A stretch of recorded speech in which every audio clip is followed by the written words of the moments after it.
Muy buenas tardes, tengan todos ustedes, queridos amigos, bienvenidos a nuestro programa. Es un placer para mí estar con todos ustedes, acompañándoles en una tarde más, una mañana más, una noche más, dependiendo en qué horario nos estén escuchando, y reflexionar juntos acerca de la segunda parte del tema 5 que avanzamos en la semana pasada, que se titulaba Los resultados del Evangelio, la vida nueva y la sobrenatural, si se acuerdan.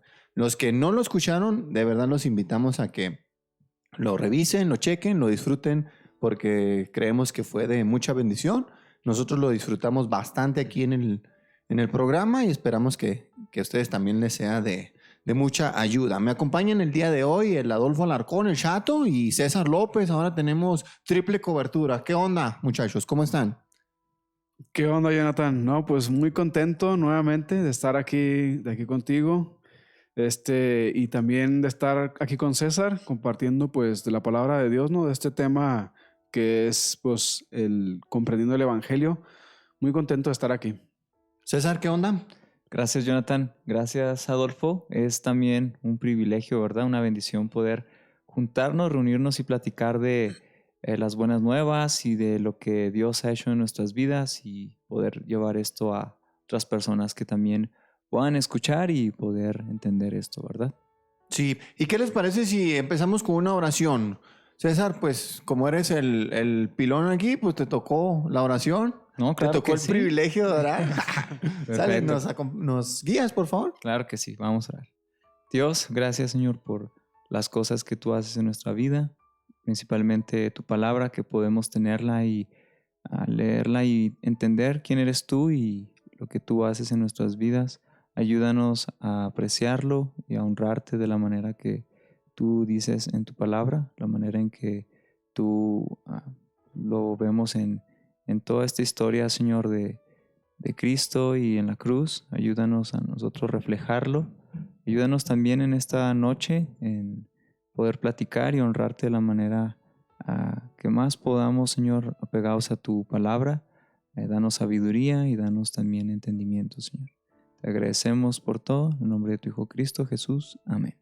Amén. Amén. Pues como recordarán, la semana pasada anunciábamos, ¿te acuerdas, Chato? Que no íbamos a terminar en aquella ocasión y que íbamos a reservar tal vez este día y si Dios nos permite terminar, pues aquí le cerramos, pero incluso darle el tiempo adecuado a esta parte del tema. Y si no acabamos, pues incluso reservar para la otra semana y cerrarlo por completo. Habíamos comentado en aquella ocasión que la vida nueva y sobrenatural comienza con Dios anunciando en el Antiguo Testamento lo que iba a suceder después de la muerte de Cristo, cuáles son los resultados que iban a ser obtenidos a partir de su pago. Y esto es que en cada creyente Dios iba a quitar el corazón de piedra, iba a poner un corazón de carne, iba a escribir su ley en nuestro corazón, nos iba a dar sus mandamientos en nuestra mente y nadie más tendría que decirle conoce al Señor porque todos nosotros le íbamos a conocer. Y para garantizar que todo este proceso se llevara a cabo con suma eficiencia y eficacia, pues el Señor garantizó todo, no nada más con la sangre de Cristo, que es suficiente, sino que dijo en el Espíritu Santo, porque él lo menciona en Ezequiel 36, pondré sobre ustedes mi espíritu y los haré andar en mis estatutos. Entonces, al final de cuentas, quien hace efectiva la muerte de Cristo, la sangre preciosa derramada en la cruz y el perdón que él vino a comprar, pues es precisamente el Espíritu Santo. Ahora, el día de hoy vamos a ocuparnos de el nuevo nacimiento. ¿Cómo es que esto se produce? El Nuevo Testamento está plagado de textos que nos hablan que sucede un nuevo nacimiento en cada uno de los creyentes cuando venimos a la fe en Cristo Jesús. De hecho, el mismo Señor, que lo vamos a ver un poco después, dice que es necesario que nazcamos de nuevo porque de lo contrario no podemos entrar en el reino de los cielos.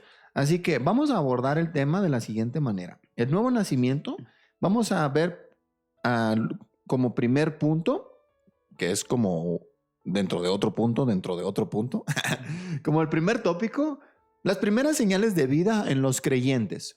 ¿Cómo es que nosotros, estando muertos en nuestros delitos y pecados, empezamos a tener unos destellos de vida, como bocanadas de aire. Así, ¿no? Que como que estamos despertando a nuestra realidad y cómo ese proceso se lleva a cabo al final, como resultado final, en la conversión, lo que la Biblia llama como una conversión, o como muchos de los cristianos mencionan, me convertí, o cuando me convertí, o cosas como esas, ¿no? En el lenguaje cristiano actual. Entonces vamos a empezar. ¿Qué les parece? Con el primer tópico, primeras señales de vida. Las primeras señales de vida se dan primero en la convicción de pecado que viene por obra del Espíritu Santo en cada uno de nuestros corazones. Vayamos a Juan capítulo 16, versículos del 8 al 11. Vámonos a Juan capítulo 16, versículos del 8 al 11. ¿Me lo lees, Adolfo, por favor? 8 al 11, ¿verdad? Sí, te iba a decir Simón acá como en el barrio. Dice, y cuando Él venga, convencerá al mundo de pecado, de justicia y de juicio. De pecado, porque no creen en mí. De justicia, porque yo voy al Padre y no me veréis más. Y de juicio, porque el príncipe de este mundo ha sido juzgado. ¿A quién se refiere cuando dice cuando Él venga? Hace referencia, por contexto y por cuestión evidente, al Espíritu Santo. El Espíritu Santo, cuando Él venga, dice que va a convencer al mundo de pecado, de justicia y de juicio. De manera general sí convence al mundo de estas cosas, pero de manera particular a los creyentes los convence de tal manera que no queda la menor duda de estas cosas. Sí, y pues cuando, como dice aquí, convencerá al mundo de pecado. Y mayormente una persona, o sea, un incrédulo no siente este peso, ¿no? No siente este peso del pecado. Cuando viene el Espíritu Santo y esta persona es iluminada con el Evangelio, entonces el Espíritu Santo trae a su mente, por decirlo así, a su corazón, cuando es despertado, pues que Él ha roto los 10 mandamientos. O sea, eso trae a su corazón, a su mente, que es culpable. Aunque ya lo traiga en su conciencia, o sea, Pablo dice que ya ha puesto que todas las personas ya traen la ley escrita en el corazón. Y saben que han pecado, saben lo que está mal. O sea, todos aparentan o sea, todos saben que es mejor ser una buena persona a ser una mala persona. O sea, todos saben eso, pero no de vivirlo, eso es otra cosa, nada más lo saben o sea, lo saben en su mente, ¿no? Pero no realmente en su corazón. Pero cuando el Espíritu Santo trae esto a su corazón, cuando lo despierta, pues es como alguien ponía una ilustración, o sea, de una persona que está manchada en su cara, ¿no? Y que él no sabe que está sucio hasta que se ve al espejo y realmente se ve pues lo feo que se ve. Y pues así es también, cuando el Espíritu Santo convence a las personas de pecado, esta es una de las primeras señales, o sea, que se ve como pecador. Sí, nos vemos obligados a plantear esto de que ¿cómo es que el hombre está muerto? Porque estamos diciendo que no sabe, que no entiende, que está en oscuridad y que está muerto. Y que entonces el Espíritu Santo viene y le convence. Pero cuando decimos que le convence es que hay un entendimiento y una conciencia despierta y una conciencia sensible. Bueno, entonces, visto antes de esto que estamos mencionando, pues significa que estaba muerto, que estaba insensible y que estaba en ignorancia. ¿De dónde proviene todo esto? Pues de Génesis. En Génesis capítulo 3 se nos explica la gran caída de la humanidad, ¿cierto? ¿Y qué fue lo que pasó? Bueno, pues la serpiente vino con Eva y le dijo, ¿con qué Dios ha dicho? Y empezó a manipular la situación. Y Eva contesta, no, o sea, la cosa fue así, empieza a dialogar con la serpiente.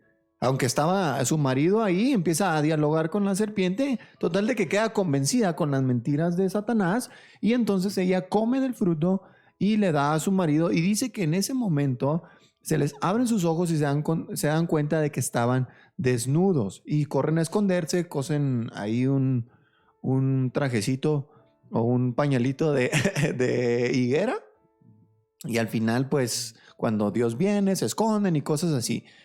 Dios había anunciado claramente que de todo árbol que estaba en el huerto podían comer excepto de uno, del árbol del conocimiento del bien y del mal. Y Dios le dijo, de cierto, se lo dijo al hombre, por cierto, De cierto te digo que si comes de él, en ese momento vas a morir. Pero si leemos el relato de Génesis 3, resulta que no murieron, al menos no de la manera corporal. Y aquí es donde surge la pregunta. Entonces, ¿a qué se refería Dios cuando le dijo, de cierto morirán? Porque continuaron respirando. Entonces, ¿a qué se refería, César? ¿A qué se refería cuando Dios les dijo, de cierto morirán? Bueno, aquí podemos ver, como decías tú, no murieron físicamente o instantáneamente, así físicamente. Vemos lo espiritual, ¿no? Lo Lo espiritual. espiritual, Ujú. que realmente ellos fueron separados de esa relación, de esa separación que Dios tenía para él, para su honra y su gloria. Ahora ellos no podían agradar a Dios, porque ellos ya habían cometido esta desobediencia y espiritualmente ellos murieron. Ahora, hablando de esta parte de físico, pues en cierta manera Adán y Eva empezaron a envejecer, ¿no? En pocas palabras, a morir. Sí.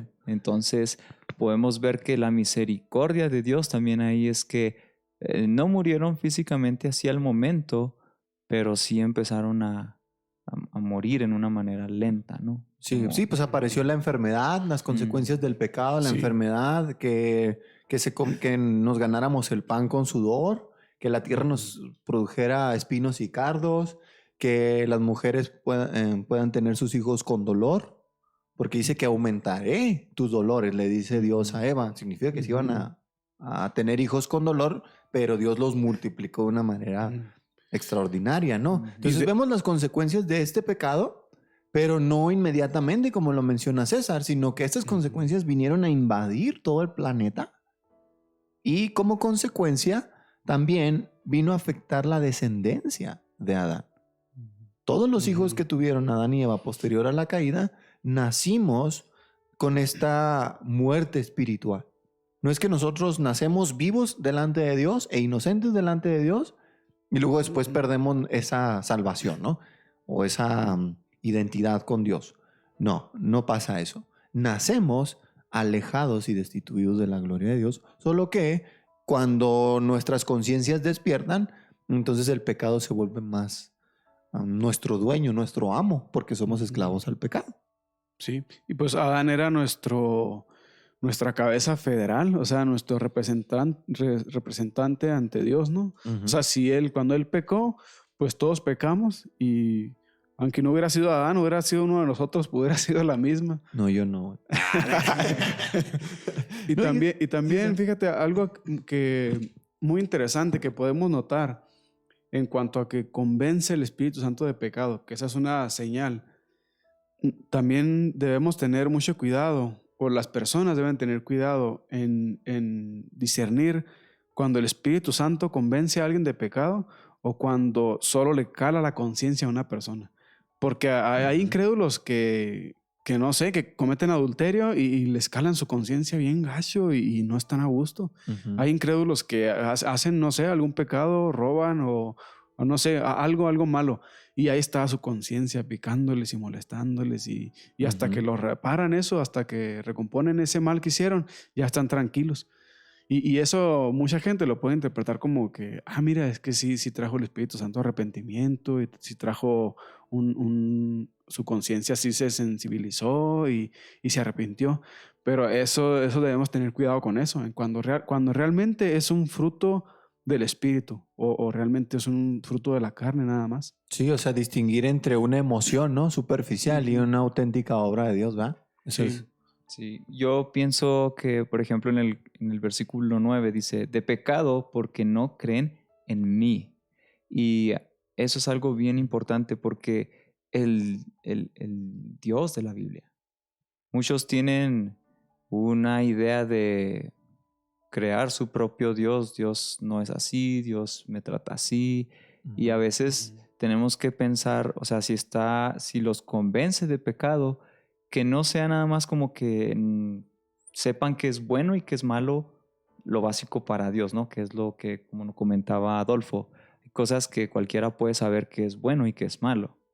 Pero al momento de convencimiento de pecado, que que ellos, o sea, que crean en el Dios de la Biblia, ¿no? No en el que es muy light, por así decimos, o dicen ahora, que es nada más lo que ellos piensan, no saben bien quién es Dios realmente. Entonces, ¿cómo pueden sentir como esa ofensa hacia Dios si no conocen realmente quién es Dios? Sí, y ahí Entonces, es parte también de la convicción, ¿no? O sea, es como si ya tratamos el punto de que estamos muertos en delitos y pecados, entonces esta sensibilización, esta convicción que trae el Espíritu Santo viene en lo profundo de nuestro ser, con la distinción clara que acaba de hacer Adolfo. Ahora, también no nada más estamos en una muerte espiritual, sino también en una oscuridad y en una ignorancia, que es a lo que hace mención César. Entonces, el Espíritu Santo también trae luz, luz a tu mente para que sepas quién eres, en qué condición te encuentras y quién es Dios, lo que te demandaba a ti y lo que tú no hiciste o tu desobediencia que tuviste ante todo lo que Dios te dijo. Entonces, cuando entiendes todas esas cosas a la vez, dices, no, pues estoy muy mal, no por tanto por lo que hice, que es muy grave, sino por quién soy. O sea, entendemos nuestra identidad, dice, soy un pecador. Soy un pecador, estoy destituido de su gloria y no hay algo que yo pueda hacer para restaurar esa relación manchada y rota que yo tengo con mi Dios. Un Dios muy santo y muy limpio que no puede tolerar el mal y que ese mal brota de mi corazón como una fuente. Entonces, todas esas cosas vienen a la vez y es lo que nosotros le llamamos una convicción de pecado. Aunque en realidad no es nada más del pecado en sí, sino todo lo que conlleva, ¿no? exactamente. Ujú. Y vemos en Romanos 3:23, por ejemplo, que dice, por cuanto todos pecaron y están destituidos de la gloria de Dios. Es cierto que en Adán nosotros nacemos muertos en nuestros delitos y pecados, pero también es igualmente cierto que a medida que nuestras conciencias van despertando a la realidad en el mundo, cuando vamos creciendo en edad, pues vamos probando el pecado. Y lo vemos en nuestros niños pequeños, cómo les gusta mentir, cómo les gusta jugar, cómo les gusta bromear, cómo tienden a desobedecer, cómo no pueden. A veces hay esta frustración en ellos, es que no puedo. Y están ahí, ¿no? En esa lucha. Es que son seres humanos. Y todo lo que Dios demanda, ellos tienden a ir en dirección contraria. Y no nada más ellos, sino todos nosotros. Y eso es parte de lo que somos como seres humanos y nos debe quedar perfectamente claro. Y no porque yo lo diga o porque lo mencionen ustedes, es porque Dios así lo describe. Cuando Adán comió ese fruto que Dios le prohibió, le dijo, de cierto morirás. Y sí pasó, murió, solo que no físicamente, sino de manera espiritual. Y como consecuencia, todos los hijos de Adán, nosotros, nacemos en iguales condiciones. Sí, Y lo vamos comprobando en los pecados que vamos cometiendo a lo largo de nuestra vida. sí. De hecho, en el original, cuando Dios le dice morirás, o sea, en el original dice, es la idea de muriendo morirás, dice Dios. O sea, muriendo morirás. O sea, de que también empezó a morir físicamente, como comentaba César. O sea, que de ahí empezó a envejecer. O sea, ya su cuerpo empezó en una decadencia de ahí, desde que cometió el pecado, ya su cuerpo empezó a morir también. O sea, muriendo morirás, le dijo Dios. Y como mencionabas que pues espiritualmente y físicamente. Ya todos los descendientes de Adán, nosotros, pues igual, o sea, nacimos ya como comentabas, o sea, con ese pecado remanente de nosotros que fue heredado por Adán. Y sí, es cierto, o sea, los niños se ven eso, o sea, que de chiquitos están muy tiernos, ¿no? Pero conforme van creciendo, van revelando su maldad. O sea, eso es lo primero que salta en ellos. Sí, totalmente de acuerdo. Ahora, si ustedes se fijan, no nada más viene la convicción, que es un entendimiento y una sensación en nuestro corazón, sino el resultado de ello nos lleva al arrepentimiento, a confesar nuestros pecados, como lo comentábamos en la clase con el pastor Juan Carlos, nos guía al Espíritu Santo mismo a confesar nuestros pecados y apartarnos de ellos. Entender el pecado, odiarlo, verlo como Dios lo ve. Si nosotros viéramos, incluso nosotros que ya somos creyentes, viéramos las cosas como Dios las ve, muchas de nuestras decisiones cambiarían. Muchos de nuestros hábitos cambiarían. Palabras, en lo que vemos, pues vaya, nuestro estilo de vida cambiaría. Y va cambiando porque Dios nos va enseñando. Pero es verdad que nos falta mucho por ver las cosas como Dios lo hace. Y eso es lo que pasa cuando el Espíritu Santo viene. Te convence de pecado, pero no nada más, ay, soy pecador y ya, sino te guía a confesar tu pecado. De hecho, cuando uno se convierte y empieza a ver varias cosas, pues muchas cosas, ¿no? Que son pecado. Y conforme Dios te va dando más luz de su palabra, uno empieza a decir, caray, pues esto también está mal. O sea, entre más creces, pues vas viendo más la maldad que está en ti. Cuando un recién convertido, pues claro, ¿no? Está gozándose en Cristo que lo ha salvado y empieza a ver, pues a ver lo mal que él estaba. Pero conforme Dios trae más conocimiento a tu vida, conforme trae más luz, pues empieza a ver uno más maldad. O sea, ves, como alguien dijo, entre más conoces a Dios, peor te ves. Empezamos a entender que somos lo débil, lo necio y lo inmundo, ¿no? Así es. Y aún así, pues... De hecho, fíjate, el reformador Juan Calvino mencionaba que es vital un conocimiento que tengamos de nosotros mismos para conocer a Dios, y que conocer a Dios nos hace conocernos a nosotros mismos. Entonces, ¿quién hace que todo esto suceda? El Espíritu Santo. Claro que cuando nosotros creímos, y lo mencionamos también en la clase pasada, ¿no? Cuando nosotros recién creímos, ni cuenta de que esto estaba pasando. Estás tan entretenido en tu maldad, en tu pecado y en el Dios a quien tú has ofendido, que ni no te estás preguntando, oye, ¿y cómo es que yo llegué a esto? O sea, qué interesante. Ayer no sentía y ahora siento. Ahora no sabía y ahora sé. ¿Qué está pasando? O sea, no te preguntas esas cosas. Pero cuando pasa el tiempo dices, oye, ¿y cómo sucedió todo? Y el Espíritu Santo te guía a la palabra y te dice, fui yo quien lo hizo. O sea, Dios mismo nos enseña quién es quién de la Trinidad y qué es lo que hace cada uno de ellos en el pacto eterno. También lo mencionabas tú en la clase pasada, ¿no? Ese intertrinitario, ese pacto intertrinitario que sucedió desde antes de los siglos, desde antes de la fundación del mundo, pero que fue siendo revelado a lo largo de los tiempos, ¿no? Y así es como nosotros llegamos al arrepentimiento. Sin embargo, no es nada más lamentarte por lo mal que hiciste. Al final, lo que termina como culminar todo ello es la fe depositada en Cristo. Entonces, entiendes tu pecado, entiendes a Dios a quien fallaste, confiesas tus pecados, quieres apartarte de ellos, los odias, pides a Dios que te cambie, que te perdone, que te limpie, y tienes que al final confiar en que en Cristo Jesús Dios puede hacer eso, puede hacer ese milagro en tu vida. Así es. Vemos que el arrepentimiento y la fe, o sea, aún en eso que se nos pide, ¿no? O sea, es algo que se le pide al incrédulo. Arrepiéntete y cree. O sea, ten fe. Pero pues Dios es tan maravilloso que Él es el que nos concede el arrepentimiento y la fe. O sea, no sabemos ahí cómo encaja, ¿no? O sea, la responsabilidad humana y la soberanía de Dios en esto. O sea, nosotros tenemos que arrepentirnos y que creer, sí. O sea, no es Dios el que se arrepiente ni el que cree, o sea, somos nosotros los que tenemos que ejercer eso. Pero cuando lo hacemos, no decimos, no, pues es que yo me desperté solo. O sea, no, fue Dios el que nos dio arrepentimiento. La Biblia es clara en esa. Y Pedro también dice a los que han recibido una fe como la nuestra. Y, o sea, Pablo dice, a ustedes se les ha concedido no solo el creer en Él, sino sufrir por Él. O sea, se nos ha concedido creer, se nos ha concedido arrepentirnos. Eso es una obra pues maravillosa de Dios. Sí, ahorita fíjate que mencionas todo ello, me acordé que no mencionamos a qué se refiere también con la muerte. Fíjate, aunque en Génesis 3 no se menciona todas las implicaciones de esta muerte, el Señor Jesucristo sí nos dice que no nada más es dejar de respirar y ya, y que te entierren y ya. Bueno, fuera.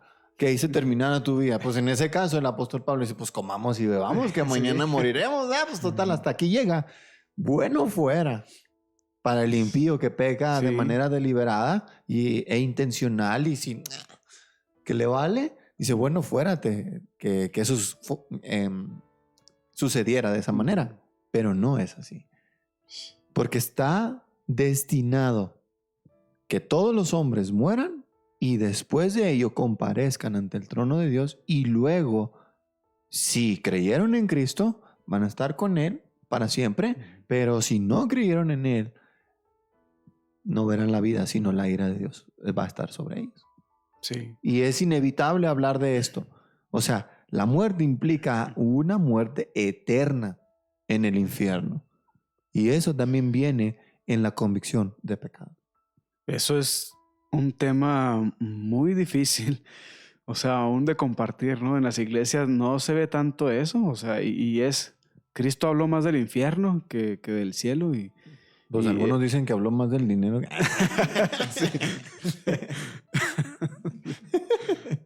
Sí, pero es pero- que no, o sea, ni al caso. Pero sí, o sea, ese tema de la muerte, puedes evitar hablar de ella, pero no vas a evitar el hecho, o sea, de que te va a suceder.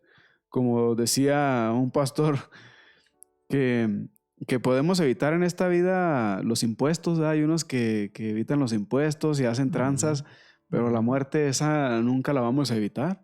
Y si no estamos preparados, o sea, si no se prepara una persona, si no está en Cristo, pues sí, el juicio va a ser aterrador. Sí, dice Hebreos capítulo 10, horrenda cosa es caer en manos de un Dios vivo. O sea, todo el mundo piensa que el infierno es Satanás castigando a los hombres. Dices, no tiene nada que ver con la realidad. Dices, es Dios castigando. Dice, las personas van a estar destituidas de la gloria de Dios en un sentido de beneficiarse de su bondad y de su amor y su compasión, pero a la vez no van a estar ausentes de lo que Él es, porque el infierno es la manifestación de su justicia y de su ira. Entonces no te escapas de Dios de todos modos. Vas a estar en su presencia también, solo que estarás tragando su ira. Estarás siendo consumido por su justicia. Y tú no vas a estar diciendo, mugre de Dios, que no. A lo mejor van a rechinar sus dientes enojados, pero en lo profundo de ellos van a saber que Dios es justo y fue justo al mandarlos ahí. Sí. Decía un pastor, te tengo dos noticias. Decía, la buena es que Dios está aquí. Y decía, y la mala es que Dios está aquí. O sea, para el incrédulo Dios es el terror. O sea, y para un creyente Dios es la esperanza más grande, o sea, que tenemos. De hecho, dice en Santiago capítulo 2 que los demonios creen en Dios, pero tiemblan. Tiemblan ante Él. Y dices, oye, pues, ¿qué pavor le tienen los demonios a Dios? Pues es que es inevitable su faz justa y de enojo ante el pecado, ante la maldad. Fíjate, ahorita mencionamos que estaba escrito que de la manera que está establecido para los hombres que mueran una sola vez y después de esto el juicio se encuentra en Hebreos capítulo 9 versículo 27 para aquellos que digan, ¿y dónde está eso que dijeron? ¿Va? Para ser precisos está en Hebreos 9 versículo 27. Y sí, tenemos que hablar del infierno porque es inevitable. Y porque ahorita pensando, cuando estaban hablando de esto del infierno, Satanás ya en la sociedad, ahora con la tecnología, la música y pues que ha cambiado mucho el estilo ya ahora a las generaciones, cómo se nos ha mostrado por décadas que el infierno, como mencionabas tú, está Satanás ahí y hasta lo ponen gracioso, hay un chorro de películas y todo lo que es referente al infierno no es para nada como lo menciona en la Biblia. Que ya las personas incrédulas no le tienen miedo al infierno. Hasta les encanta la frase muy famosa, nos vemos en el infierno. Porque por décadas sabemos que se ha usado todo esto. Bueno, siempre pensamos en lo que en la Biblia, en el versículo dice que las cosas buenas se verán como malas y las cosas malas se pensarán que son buenas. Y vemos como ahora no entienden qué es el infierno, pero tampoco saben quién es Dios ni temen a un Dios. De hecho, hasta se burlan de Dios y piensan que pueden tomar mejores decisiones que es Dios Todopoderoso, ¿no? Sí, fíjate, todo el mundo tenemos esta errónea idea que Dios es más amor que ira. O sea, no, es que O sea, Dios no me va a mandar al infierno, es que Él es amor, o sea, no me puede. Yo puedo hacer lo que se me plazca, pero confío en que Dios me ama y me va a perdonar porque Él es misericordioso.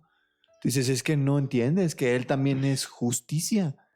Es justicia, es ira. O sea, ninguna perfección de Dios es más grande que otra. Ni un aspecto de Dios es menos atractivo que otro. No, no es así. Y esa es una mente pervertida.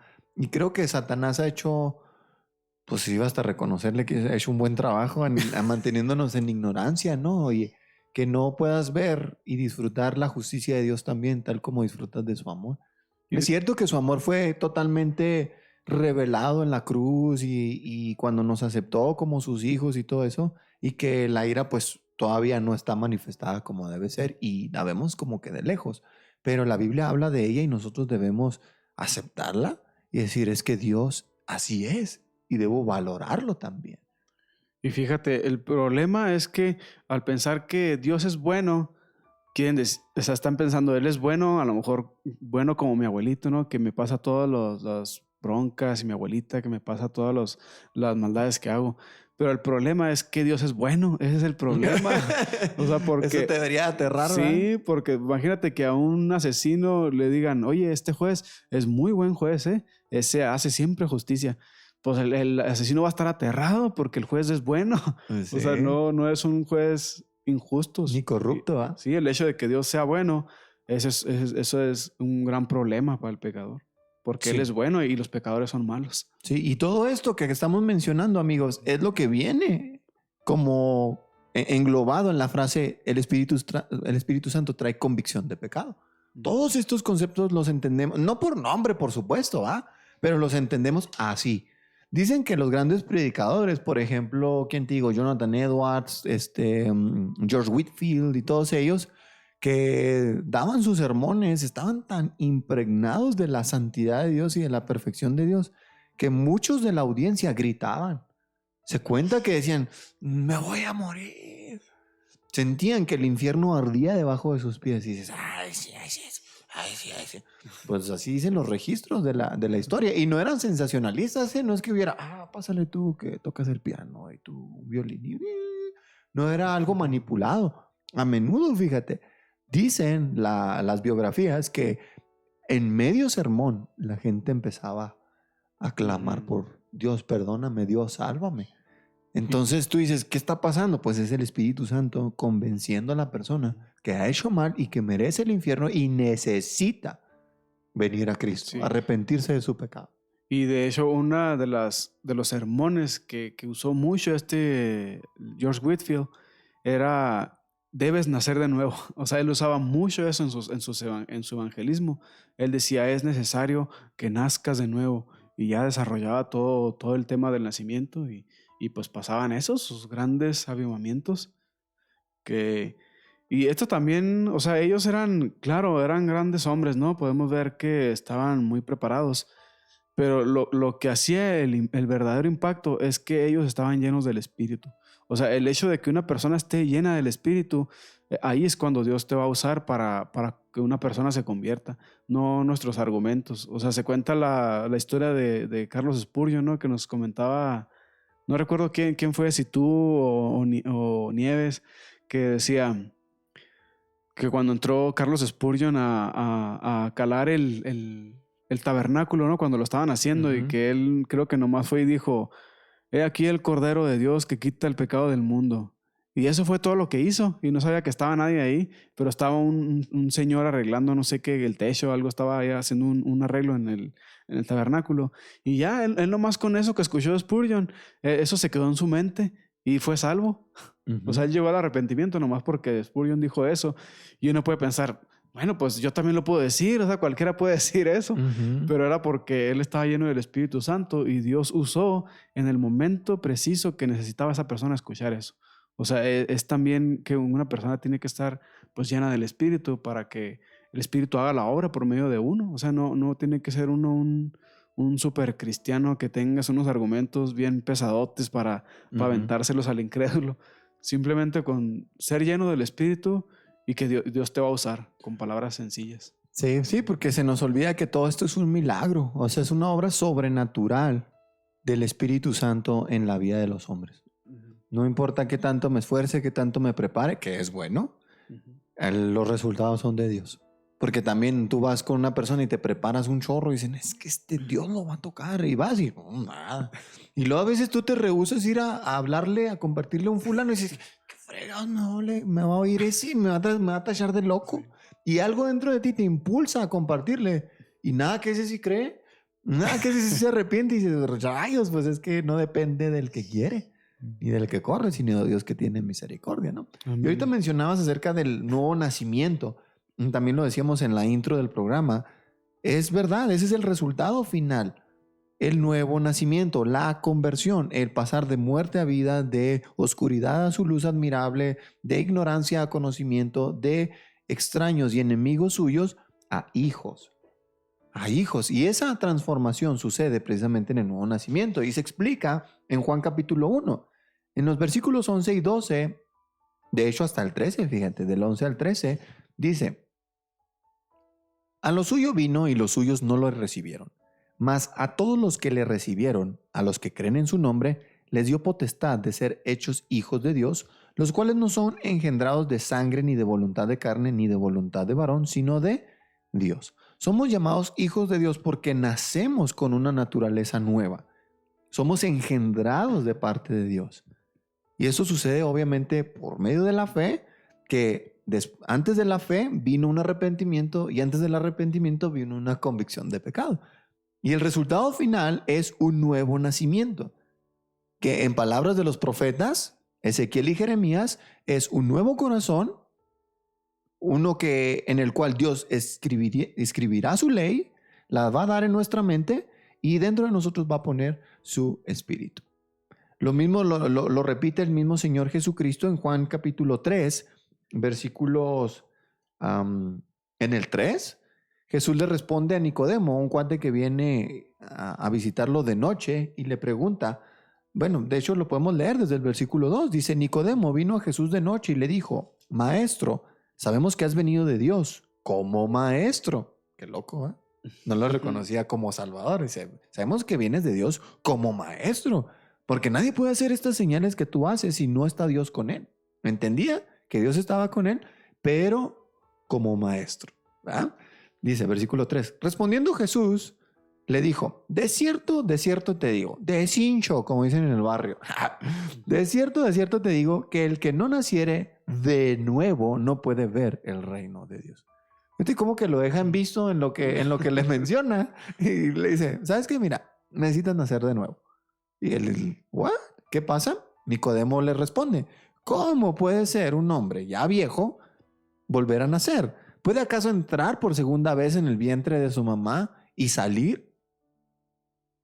Jesús le responde, de cierto te digo que el que no naciere de agua y del Espíritu no puede entrar en el reino de Dios. Lo que es nacido de la carne, carne es, y lo que es nacido del Espíritu, Espíritu es. No te maravilles de que te dije, te es necesario nacer de nuevo. El viento sopla de donde quiere y oye su sonido, mas ni sabes de dónde viene ni a dónde va, y así mismo es todo aquel que es nacido del Espíritu. No podemos explicar cómo rayos sucede eso de manera científica, demostrable, observable. Lo único que sabemos nosotros es qué sucede. ¿Por qué? Porque es un milagro de Dios. Y punto. Y es, de hecho, el boleto de entrada para el reino de los cielos. Esto es lo que garantiza si tu fe fue real, tu arrepentimiento fue real o tu convicción de pecado fue real. Lo que mencionabas al principio, ¿no? ¿Cómo sé yo que no es mi conciencia hablándome? Que no es mi propia emoción, que no es mi propia mente que me juega un truco. ¿Cómo lo sé? Bueno, pues los resultados. Nací de nuevo. Mi mente cambió, mi corazón cambió. Deseo lo que Dios quiere, amo lo que Dios ama, odio lo que Él detesta. Quiero hacer su voluntad. Y no nada más eso. ¿Estoy caminando en ese proceso? Porque te dice, bueno, lo quiero. Pues sí, pero no estás haciendo nada, ¿eh? Sí, y como mencionas aquí en Gálatas 2:20, me gusta este versículo, yo creo que pues, todos lo conocemos. Dice, con Cristo he sido crucificado, y ya no soy yo el que vive, sino que Cristo vive en mí. Y la vida que ahora vivo en la carne, la vivo por fe en el Hijo de Dios, el cual me amó y se entregó a sí mismo por mí. Y como dices tú, o sea, ¿cómo sé que no? ¿Cómo sé que no? Es nada más emoción, o a lo mejor como, pues bueno, vemos, ¿no? Que hay muchas personas que dicen que sí y luego pues a la semana no y luego ya vuelven a los mismos caminos. Es porque el cambio que Dios hace en el corazón, esa frase de crucificado estoy yo con Cristo, juntamente con Él, es algo que, como dices tú, no podemos entender. Es algo que va más allá de nuestras experiencias, nuestras hormonas, nuestras emociones. Es algo que cambia. Y si cambia, va a haber fruto. Si es genuino y real, va a haber ese, ya no vivo yo, más vive Cristo en mí. Ya no es si le doy permiso, si yo quiero, es que yo ando en dificultades y hoy no tengo tiempo para eso. No, no, no. El cambio que Dios hizo es tan fuerte que cuando vemos que Pablo, yendo a Damasco, el mismo Pablo, el cambio que hubo ahí instantáneamente fue algo, como dices tú, es un milagro. Es algo que no podemos entender que hay, pero el corazón cambia así de fuerte.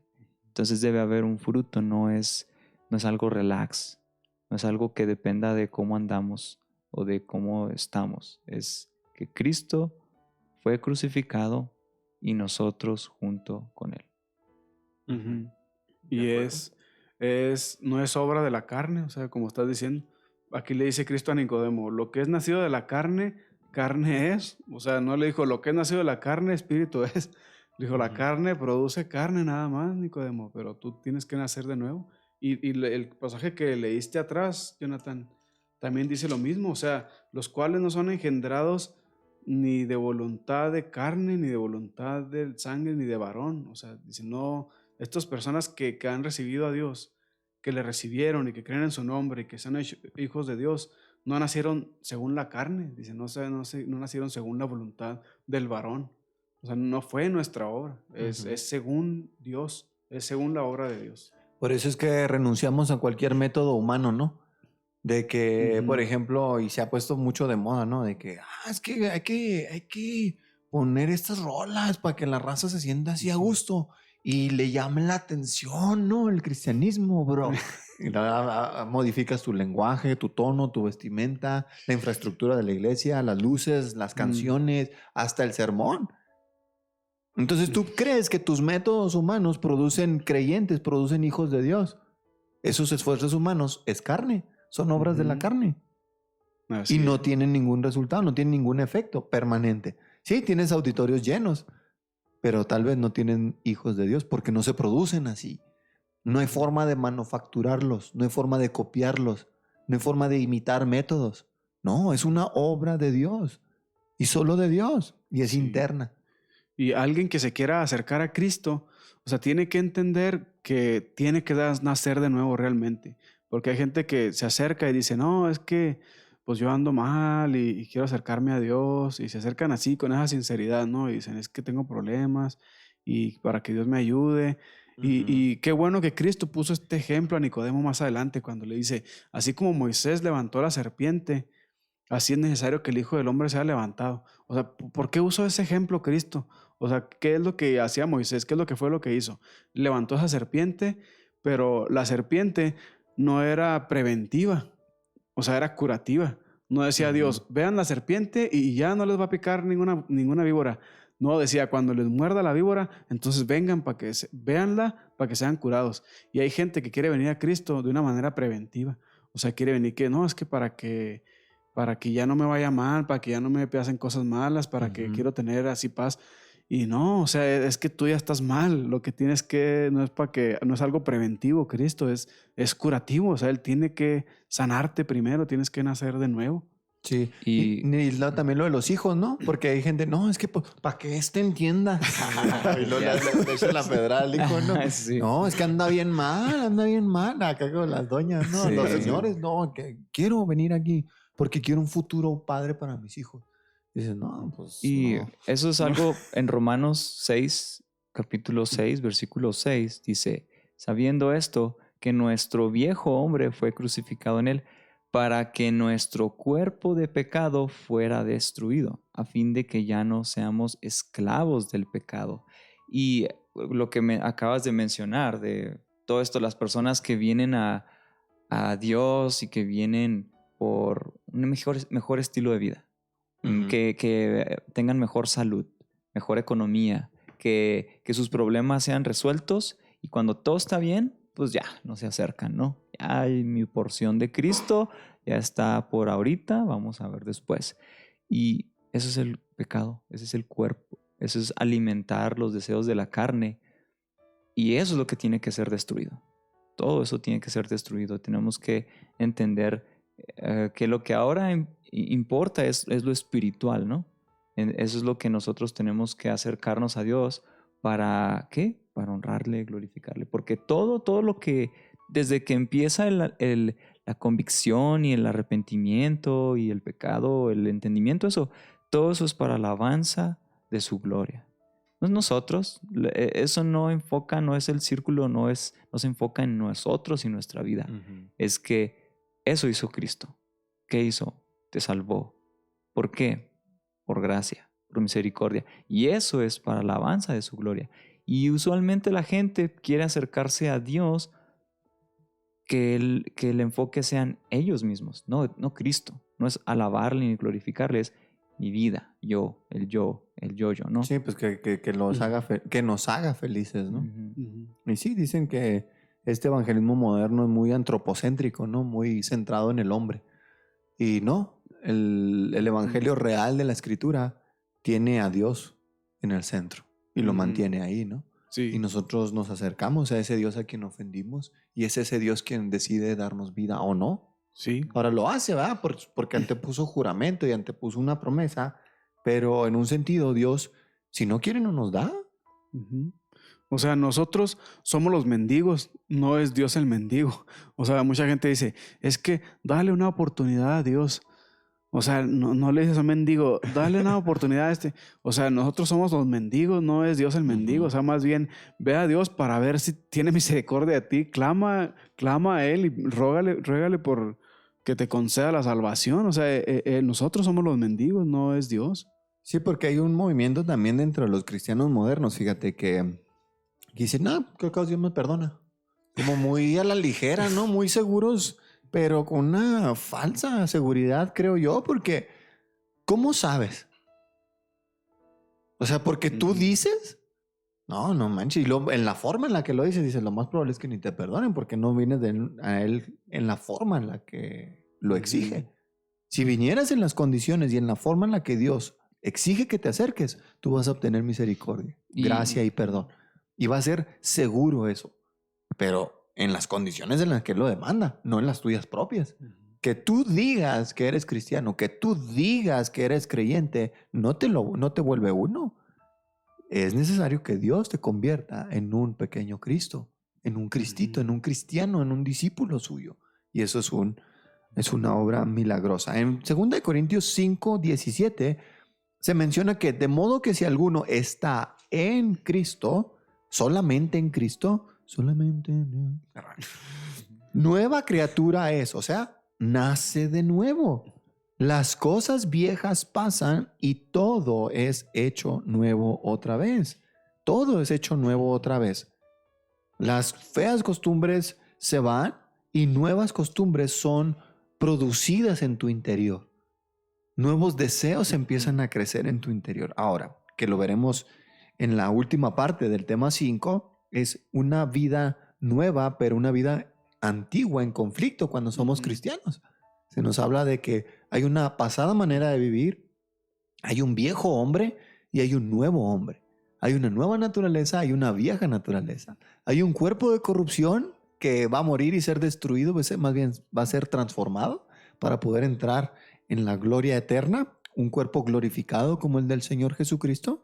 Y mientras esto sucede, nosotros tenemos un conflicto interno y permanente hasta que todo termine. Eso lo vamos a ver después, cómo sucede. Pero ahora, por lo pronto, nos vamos a concentrar en la vida nueva que Dios nos da. Las cosas viejas pasan y de verdad todo es hecho nuevo otra vez. Sí. Podemos tener un nuevo comienzo.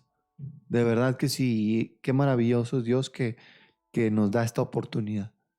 Porque lamentamos mucho lo que hicimos en el pasado y decimos, ay Dios mío, cómo la regué feo, cómo me equivoqué feo, mira cómo estaba en ignorancia, mira cómo estaba revolcándome en mi pecado, disfrutándolo y me valía la vida espiritual, la vida eterna. Pero Dios, quien es rico en misericordia, por su gran amor con que nos amó, vino a nosotros. Así es. Sin que lo buscáramos, Él nos buscó. Sin que lo quisiéramos, Él nos encontró. Amén. Algo que habías comentado hace un momento es si nos acercamos de la manera que Él nos muestra en su palabra. Y eso es el ser nueva criatura, el decir las cosas viejas pasaron. Parte de ser creyente es que tenemos que entender cuál es esa manera en que Dios nos dice, acércate a mí así. Tú me puedes honrar así. Vemos en el Antiguo Testamento cómo gente creyente y gente que tenía ese deseo de adorar, ¿no? Por ejemplo, vemos a este señor que iban bien contentos porque el arca del pacto ya regresaba a su ciudad. Y nos muestra pues que iba a caer, ¿no? Y que él tocó el arca del pacto y ¿qué pasó? Murió. Ahora, a veces nosotros como hombres viejos, nuestra vieja manera de vivir es pensar que, qué injusto, pues él estaba bien y ¿por qué no lo pasó? A lo mejor, pues estaba Mira, contento. si el favor le estaba haciendo para que no se cayera. Sí. Pero tenemos que entender que Dios pone las maneras y es un Dios que no cambia. Y si es así eso es lo que yo quiero. Soy santo. Y este es el arca del pacto. Y esto va a ser así.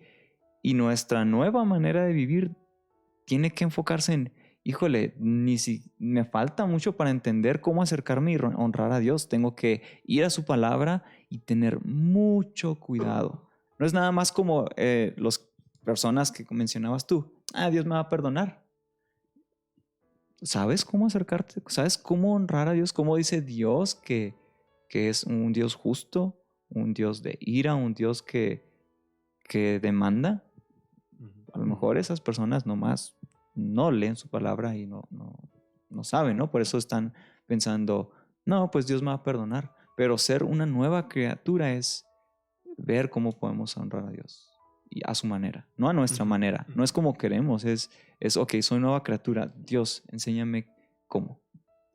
Es muy interesante cómo aborda César esta área de la nueva criatura. O sea, porque sí puede mucha gente pensar de que, bueno, ya soy nueva criatura, eso quiere decir que Dios ya me hizo nuevo, entonces todo lo que yo haga va a estar bien porque ya soy nuevo. O sea, entonces todo lo que yo piense, lo que yo sienta, o sea, que Dios me va a perdonar, o sea, todo lo que yo haga ya va a estar bien porque pues ya soy nueva criatura. Pero no, o sea, aún aunque seas nueva criatura, Dios pudiera matarte, o sea, aunque tengas buenas intenciones como las de Usa, ¿no? Que quiso detener el arca. Dijo Reces Pro, el problema no es que Usa detuvo el arca. Dijo, el problema es que él pensó que la tierra era más sucia que sus manos. Pero sí, o sea, es como dice César, tenemos que venir a la manera en que Dios lo dice.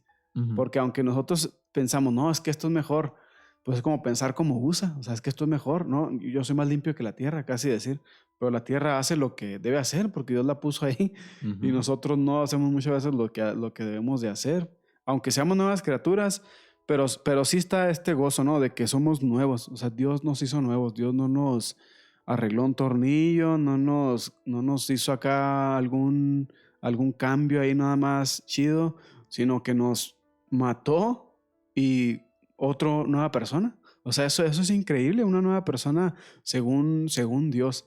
Como dice Juan, la simiente de Dios está en él. O sea, eso es eso es para volarte la cabeza, ¿no? O sea, ¿cómo de que la simiente de Dios está en mí? O sea, eso es increíble. O sea, realmente eres nuevo, realmente somos nuevos.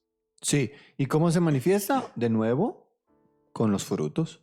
¿Cómo vives? Ujú. Por ejemplo, estas frases que hacen sobre todo los jóvenes cristianos, ¿no? Que llevan toda la vida a veces en un lenguaje cristiano y saben que no lo son en lo profundo de su ser, pero se defienden, ¿no? Y les compartes el evangelio y dicen, no, yo ya estoy, pero de una forma arrogante. Y olvidas que Dios resiste a los soberbios, pero da gracia a los humildes. Ujú. Entonces, pues una de las condiciones es esa, la humildad, que Dios te quiebre por dentro, Sí. que te quiebre por dentro y entiendas que no eran tus formas. Porque hay testimonios de que Dios salva a las personas que están en la calle, en un callejón drogándose, ahogados en alcohol, o mujeres en los burdeles, en prostitución, hombres en adulterio revolcándose también. Pero también, así mismo y de la misma manera milagrosa, Dios salvando personas jóvenes o adultos en la iglesia, Ujú. que a lo mejor no cometían grandes pecados, pero pensaban que estaban bien. Y ese era un terrible error, pensar que estás bien cuando no lo estás. Sí. Y Dios lo hace, en su misericordia se acerca y te muestra. Y Y- tristemente, las personas así morales son las más duras.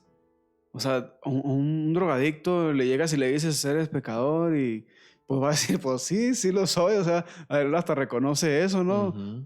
Bueno, por lo general. Al menos, ¿verdad? Pero una persona moral que le llegues con el evangelio y que le digas, pues, o sea, todas tus obras son como un trapo de inmundicia.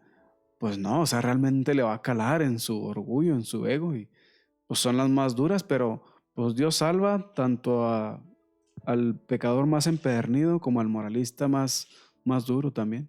Sí. Y Él hace nuevo a todos. Sí, pues es que su palabra es como martillo que golpea la piedra, ¿no? Y como fuego que Ujú. consume la paja y va a convertir a cualquier persona que le llegue el mensaje.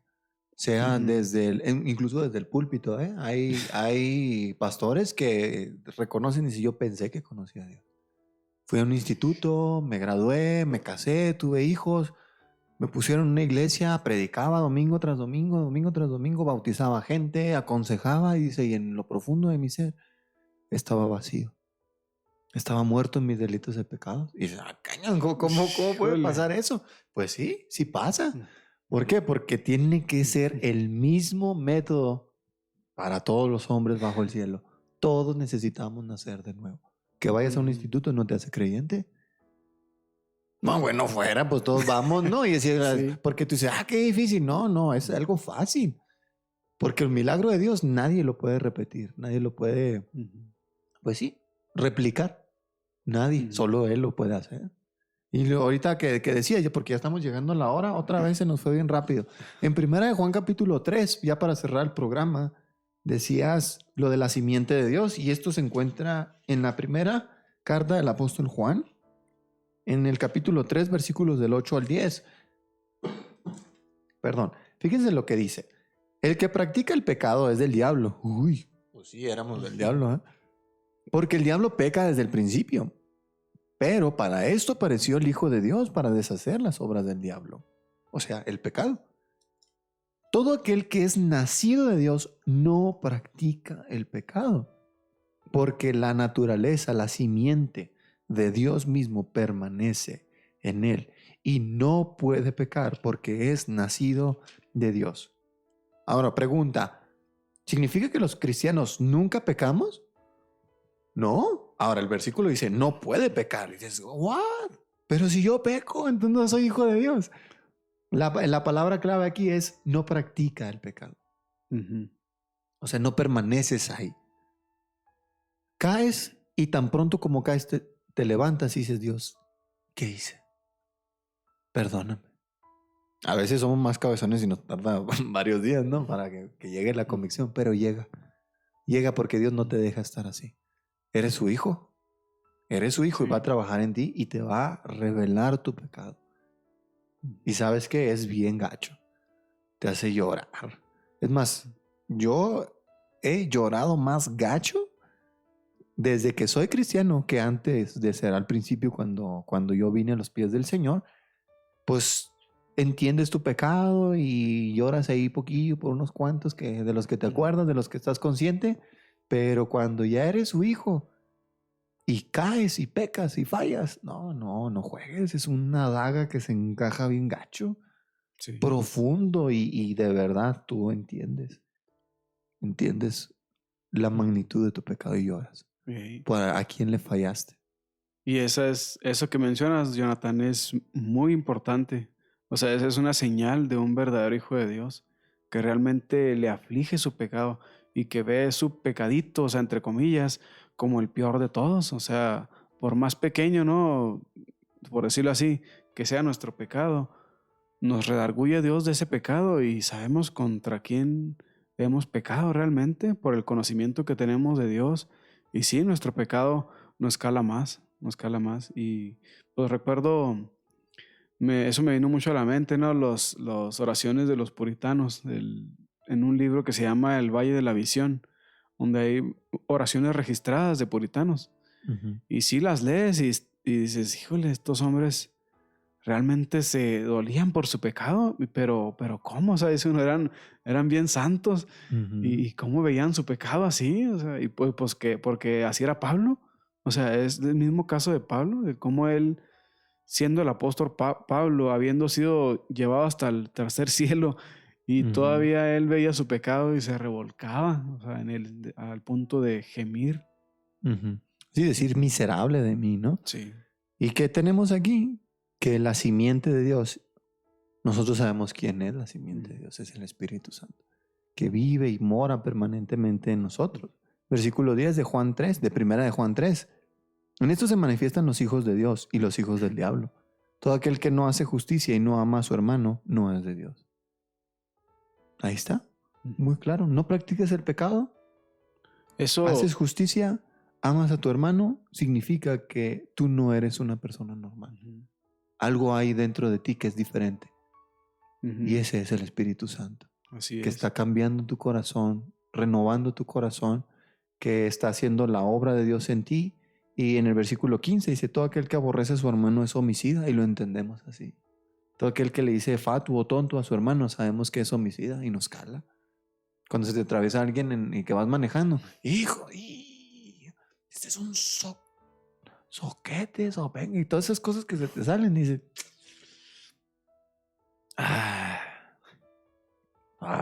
se me hace que el sopenco y el soquete es otro. Y soy yo, no tanto porque no me atravesé, sino porque le estoy maldiciendo a una persona y soy culpable de juicio. Y entendemos esto. ¿Por qué? Porque es el Espíritu Santo quien nos ayuda a entender y que nos da un corazón sensible. Sabemos que ningún homicida tiene vida permanente en él. Y en esto hemos conocido el amor, en que Él puso su vida por nosotros. También nosotros debemos poner nuestras vidas por los hermanos. Esta es otra evidencia inconfundible, la abundancia de amor que tú tienes por los creyentes Sí. en Cristo. Eso también, lo anterior que decías, Jonathan, de la simiente de Dios que está en nosotros y que no podemos pecar. Sabemos que la Biblia se interpreta a sí misma. O sea, Pablo dice lo mismo, pero en otras palabras, cuando él dice, y encuentro que esta ley en mis miembros, que se revela contra la ley de mi mente, y que al último Pablo dice, y es el pecado que mora en mí, y que él dice, y ya no soy yo el que lo hace, sino el pecado. Dice Pablo, o sea, cuando dice, y ya no soy yo, está refiriéndose a la simiente de Dios que está en nosotros, que ya no es esa la que peca, sino como aún estamos en nuestra carne, o sea, aún estamos todavía en este cuerpo de carne, o sea, en este cuerpo en el que aún está ese pecado remanente que quedó. No es la nueva simiente, como dice Juan, o sea, no es la nueva simiente la que ahora practica el pecado. Ya no soy yo, dice Pablo, no soy yo, ese es el pecado que está en mí, y no que le esté pasando la bolita a otro, no que esté dejando la responsabilidad del pecado, porque él sabe que es responsable, pero está esta, ¿cómo decirlo? Pues esta distinción, sí, o sea, Sí. entre el nuevo yo y el viejo yo, aunque sabemos que el viejo yo ya murió, como dijo Pablo, o sea, Ujú. el viejo hombre ya está muerto, pero aún Pero se está... quiere levantar acá como zombie, ¿no? Sí, Pero- sí. sí. Por eso dice que tomemos nuestra cruz cada día, el mismo Señor hablando. Ujú. Tome su cruz, niéguese a sí mismo, tome su cruz cada Ujú. día. Hay que morir. Sí. Y el apóstol Pablo lo decía en repetidas ocasiones. Les aseguro, hermanos, que cada día muero. Cada día. Golpeo mi propio cuerpo y lo pongo en servidumbre. Me despojo de mi viejo hombre y me visto del nuevo.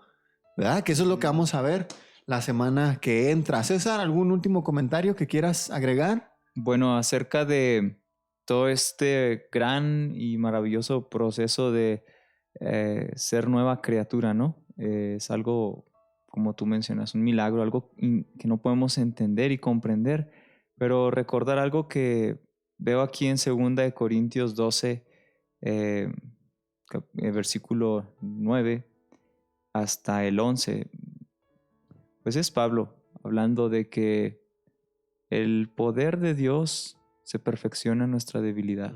Cuando somos nuevas criaturas, no somos lo grande, no somos lo fuerte, no somos algo que podemos ir y aplicar autoridad, no podemos reprender al diablo así como si fuéramos poderosamente, así mágicamente. Somos las personas que entre más débiles, más fuertes somos, porque el poder de Dios se perfecciona en nuestra debilidad, entendiendo que el poder es de Dios, el querer es de Dios, Cristo es el que murió y Cristo es el que nos justificó.